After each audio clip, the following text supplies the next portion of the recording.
अभिवादन स्वीकार कीजिए ब्रजेश मिश्रा का और आप देखना शुरू कर चुके हैं द डिबेट। बहनों भाइयों, सदन में आज सत्ता पक्ष और प्रतिपक्ष के बीच काफ़ी आक्रामकता देखने को मिली। वही मुख्यमंत्री के दो स्टेटमेंट आज बहुत ज़्यादा सुर्खियों में हैं। एक स्टेटमेंट उन्होंने स्वयं के बारे में दिया और एक समाजवादी पार्टी और कांग्रेस के बारे में। मुख्यमंत्री ने कहा कि मैं यहाँ कोई नौकरी करने नहीं आया हूँ और अगर मुझे पद प्रतिष्ठा मान चाहिए होता तो ये मुझे मठ में मिल ही जाता, मैं यहाँ काम करने आया हूँ। अब इस बयान के कई दृष्टिकोण और कई संदर्भों में भी इसको देखा जा रहा है।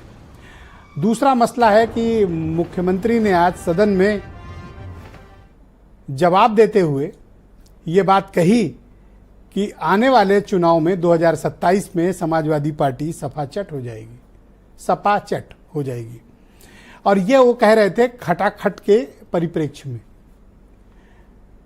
जो एग्रेशन इस वक्त भारतीय जनता पार्टी में इस बार देखने को मिला और विशेष तौर पर मुख्यमंत्री में, वो ये बात बताता है कि दरअसल उत्तर प्रदेश में ये जो लोकसभा के चुनाव में बीजेपी की हार हुई और थोड़ी मायूसी उनके खेमे में छाई थी, इस मायूसी को मुख्यमंत्री अपनी आक्रामकता से दूर करना चाहते हैं। ये सब चल ही रहा था कि तब तक कल गोमती नगर में ताज होटल के पास हुड़दंगियों ने जिस प्रकार का भयानक, अश्लील और भद्दा उत्पात किया, देश भर में लखनऊ के वीडियो चर्चा का विषय रहे और उत्तर प्रदेश की सरकार को उस पर बहुत क्रिटिसिज्म का सामना करना पड़ा। और आज सदन में भी यह मामला लगा था, लिहाजा सदन में जाने से पहले मुख्यमंत्री ने इस पूरे मामले पर बहुत ही कठोर और कड़ी कार्रवाई की। उन्होंने डीसीपी, एडीसीपी, एसीपी को अपने पद से हटा दिया, इंस्पेक्टर को सस्पेंड कर दिया और पूरी चौकी को सस्पेंड कर दिया गया। अब तक 4 आरोपी उसमें से गिरफ्तार किए जा चुके हैं। तकरीबन 100 के आसपास हुड़दंगी, लफंगे और गुंडे इस घटना में सम्मिलित थे। इस पूरे मामले पर सदन में आज विपक्ष ने मुख्यमंत्री को घेरने की कोशिश की, इसलिए क्योंकि गृह विभाग उन्हीं के पास है और कानून व्यवस्था के इंचार्ज वही हैं। लिहाजा मुख्यमंत्री ने आक्रमण ही पहला डिफेंस है, इस रणनीति को अपनाते हुए विपक्ष पर अटैक कर दिया। उन्होंने अयोध्या की घटना का भी जिक्र कर दिया, जिसमें समाजवादी पार्टी के एक नेता को गैंगरेप के मामले में आज अरेस्ट किया गया और उन्होंने आईना भी दिखाया। तो विपक्ष ने भी मुख्यमंत्री को आईना दिखाया और कहा कि ये जो प्रयागराज में पूर्व विधायक को छोड़ा गया है, ये किस पार्टी से ताल्लुक रखते हैं।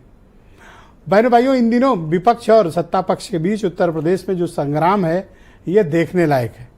और जब ये सब कुछ चल ही रहा था तब तक विधान परिषद में एक धमाका हो गया, राजनीतिक धमाका। कल आपने देखा होगा कि नजूल संपत्ति विधेयक जो विधानसभा से पास हुआ था, पास होने के दौरान विधानसभा में बीजेपी के ही विधायकों ने इस विधेयक का विरोध कर दिया था। तो अब जब विधानसभा से पास होकर ये आज परिषद पहुंचा, विधान परिषद, तो वहां खुद भूपेंद्र चौधरी जो बीजेपी के अध्यक्ष और एमएलसी हैं, वो खड़े हुए और उन्होंने कहा इस विधेयक में कई असहमतियां हैं, इसको प्रवर समिति को भेज दिया जाए, यानी इसको लटका दिया जाए। और सभापति ने उनकी बात मान ली और ये बिल अटका दिया गया और भटक भी गया है। अब कब आएगा गॉड नोज। लेकिन इस पूरे मामले में सरकार को एक बड़े एम्बैरेसमेंट का भी सामना करना पड़ा कि पार्टी इस विधेयक को लेकर पक्ष में नहीं थी, कि विधानसभा में सार्वजनिक आलोचना हो रही हो और विधान परिषद में पार्टी के प्रदेश अध्यक्ष खुद खड़े होकर इस बिल को न पास करने के लिए कहते हो, इसको प्रवर समिति को भेजे जाने को कह रहे हो और भेज भी दिया गया हो। ये स्थिति किसी भी सरकार को असहज करती है। तो इन दिनों 4 दिन जो असेंबली चली, आज 17 अवसान हो गया, लेकिन इन 4 दिनों में जबरदस्त संग्राम देखने को मिला है और ऐसा प्रतीत होता है कि आने वाले समय में अब लड़ाई खुली और राजनीतिक तौर पर सत्ता पक्ष और प्रतिपक्ष के बीच की ये जंग है, ये बड़ा दिलचस्प मोड़ लेने जा रही है और संगठन भी इसमें कोई न कोई भूमिका निर्वहन कर रहा है। आज चर्चा इसी विषय की करने वाले हैं। कुछ स्टेटमेंट आप सुन लें, फिर हम इस डिबेट को आगे बढ़ाएंगे। कह सकता हूं खटाखट नहीं, 27 में सपाचट के लिए तैयारी रही। 27 में सपाचट। ये लड़ाई हमारी सामान्य लड़ाई नहीं है, ये प्रतिष्ठा की लड़ाई भी नहीं है। मुझे प्रतिष्ठा प्राप्त करनी होती है तो मुझसे से ज्यादा प्रतिष्ठा अपने मठ में मिल जाती है। मुख्यमंत्री लगातार क्या दावा कर रहे हैं, ठोक दो, गिरा दो, फोड़ दो, तोड़ दो, तो फिर सवाल है कि आपके बुलडोजर चलाने का और गोलियां मारने का जो आपने घुटने में, उसका फायदा क्या हुआ है। अगर आपका इकबाल खत्म हो गया है तो फिर बाद में लकीर पीटने का कोई अर्थ नहीं होता है। जो गोमती नगर की घटना है उस घटना में भी हम लोगों ने जवाबदेही तय की है। ये सद्भावना वाले लोग हैं, यानी सद्भावना, अब इनके लिए सद्भावना ट्रेन चलाएंगे, इनके लिए बुलेट ट्रेन चलेगी, चिंता मत करो। जब से बीजेपी लोकसभा का चुनाव हारी है तब से बौखला सी गई है। हर मुद्दे को वो जाति और धर्म से जोड़ने का काम करती है। ऐसी घटनाएं पूरे उत्तर प्रदेश में हो रही हैं। उस घटना से ध्यान भटकाने का काम किया, इसीलिए उसको जाति और धर्म से जोड़ने का काम। तो बहनों भाइयों, आज की इस परिचर्चा को आगे बढ़ाते हैं। मेरे साथ समीर सिंह हैं, उत्तर प्रदेश में भारतीय जनता पार्टी के प्रवक्ता हैं। हेमंत तिवारी बहुत ही जाने माने पत्रकार हैं, मेरे साथ इस परिचर्चा का हिस्सा है।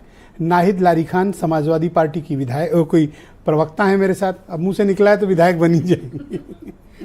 ओके, प्रदीप सिंह उत्तर प्रदेश में कांग्रेस कमेटी के प्रवक्ता हैं और हेमंत तिवारी जी के मित्र डॉक्टर एम एच खान भी हमारे साथ इस परिचर्चा का